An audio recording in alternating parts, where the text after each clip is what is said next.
পরবর্তী সমস্ত ইতিহাস আমরা জানি প্রিয় ভাইরা।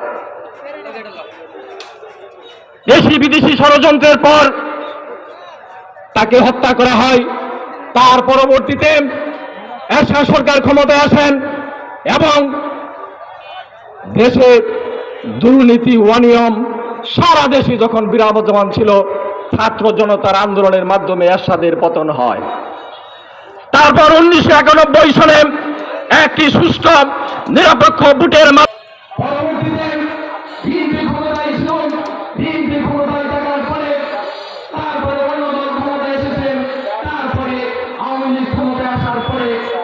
দেশে কি অবস্থায় ছিল আপনারা জানেন, আমার বিস্তারিত বলার প্রয়োজন নেই।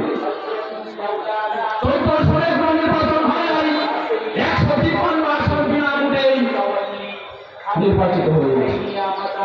18 সালে কোনো নির্বাচিত হয় নাই, রাতে দিনের ভোট রাতে দিয়েছেন, জনগণ ভোট দিতে পারে নাই, সেই ভোটে আওয়ামী লীগ শপথ গ্রহণ করেছে।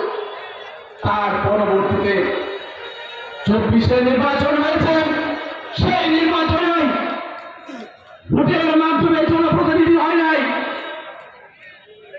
এরকম একটি অবস্থায় দেশের মানুষ কথা বলতে পারত না, দেশের মানুষ জনসভা।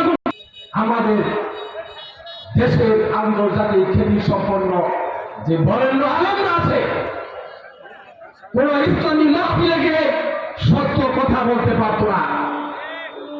সত্য কথা বলার পরে মঞ্চ থেকে নামার পরে ডিবি পুলিশ তাদেরকে ধরে নিয়ে যেত। একটি পরিসংখ্যানে দেখা গেছে সারা বাংলাদেশের বিভিন্ন এলাকা থেকে কমপক্ষে 3000-এর বেশি আলেমকে জেলে বন্দী করে রাখিয়েছিল। তাদের কোনো অপরাধ ছিল না, তাদের